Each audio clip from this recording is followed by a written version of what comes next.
ನಾಳೆ ಶಿವಮೊಗ್ಗದಲ್ಲಿ ಈಶ್ವರಪ್ಪ ನಾಮಪತ್ರವನ್ನ ಸಲ್ಲಿಸಲಿದ್ದಾರೆ. ಶಿವಮೊಗ್ಗದಿಂದ ಬಂಡಾಯ ಅಭ್ಯರ್ಥಿಯಾಗಿ ಸ್ಪರ್ಧೆ ಮಾಡ್ತಾ ಇದ್ದಾರೆ ಈಶ್ವರಪ್ಪ. ನಾಳೆ ನಾಮಪತ್ರವನ್ನ ಸಲ್ಲಿಸಲಿದ್ದಾರೆ. ಪುತ್ರನಿಗೆ ಟಿಕೆಟ್ ಕೈ ತಪ್ಪಿದ್ದಕ್ಕೆ ಈಶ್ವರಪ್ಪ ಬಂಡಾಯವೆದ್ದಿದ್ದಾರೆ. ನಾಳೆ ಬೆಳಿಗ್ಗೆ 10 ಗಂಟೆಗೆ ತಮ್ಮ ನಾಮಪತ್ರವನ್ನ ಸಲ್ಲಿಸಿ ಪ್ರಚಾರ ಕಾರ್ಯದಲ್ಲಿ ಬ್ಯುಸಿ ಆಗ್ತಾರೆ. ಈಶ್ವರಪ್ಪ ಮೆರವಣಿಗೆಯ ಮುಖಾಂತರ ತೆರಳಿ ನಾಮಪತ್ರವನ್ನ ಸಲ್ಲಿಸ್ತಾರೆ ಅಂತ ಹೇಳಲಾಗ್ತಾ ಇದೆ. ಪುತ್ರನಿಗೆ ಈ ಬಾರಿ ಹಾವೇರಿ ಲೋಕಸಭಾ ಟಿಕೆಟ್ ಸಿಗದೇ ಇರುವಂತಹ ಹಿನ್ನೆಲೆಯಲ್ಲಿ ಬೇಸರಗೊಂಡಿರುವ ಈಶ್ವರಪ್ಪನವರು ಶಿವಮೊಗ್ಗ ಲೋಕಸಭಾ ಕ್ಷೇತ್ರದಿಂದ ಪಕ್ಷೇತರ ಅಭ್ಯರ್ಥಿಯಾಗಿ ಸ್ಪರ್ಧೆಯನ್ನ ಮಾಡ್ತಾ ಇದ್ದಾರೆ. ಹಾಗಾಗಿ ನಾಳೆ ನಾಮಪತ್ರವನ್ನ ಸಲ್ಲಿಸ್ತೀನಿ ಅಂತ ಹೇಳ್ತಾರೆ.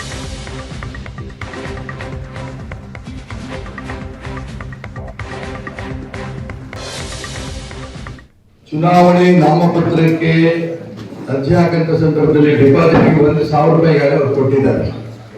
ನೀವೆಷ್ಟು ಕೊಟ್ಟಿದ್ದೀರಿ? ಈಗ 24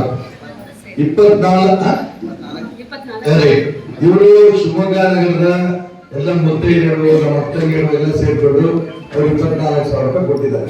ಒಟ್ಟು 25,000 ರೂಪಾಯಿ ಸಾಧು ಸಂತರದ್ದು, ನಮ್ಮ ತಾಯಿದ್ರು ಎಲ್ಲ ಸೇರ್ಕೊಂಡು 25,000 ರೂಪಾಯಿ ಡಿಪಾಸಿಟ್ ಕಳಿಸೋದಕ್ಕೆ ಕೊಟ್ಟಿದ್ದಾರೆ. ನಿಜಕ್ಕೂ ಕೂಡ ನಾನು ಯಾಕೆ ಎರಡೂ ಕೊಟ್ಟು ಮಾಡ್ತಾ ಇದ್ದೇನೆ ಅಂದ್ರೆ, ಭಾರತೀಯ ಸಂಸ್ಕೃತಿಯನ್ನು ಉಳಿಸಂತ ಸಾಧು ಸಂತರು, ಭಾರತದಲ್ಲಿ ತಾಯಿ ಸ್ಥಾನ ಪಡೆದಂತ ಹೆಣ್ಮಕ್ಳು, ಇವರಿಬ್ಬರ ಆಶೀರ್ವಾದದಿಂದ ನಾನು ನಾಮಪತ್ರ ಸಲ್ಲಿಸ್ತಾ ಇದ್ದೀನಿ.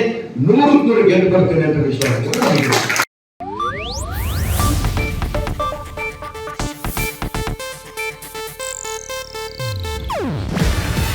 ಇದು ಏಷ್ಯಾನೆಟ್ ನ್ಯೂಸ್ ನೆಟ್ವರ್ಕ್ ಪ್ರಸ್ತುತಿ. ನೀವು ನೋಡ್ತಿದ್ದೀರಾ ಏಷ್ಯಾನೆಟ್ ಸುವರ್ಣ ನ್ಯೂಸ್.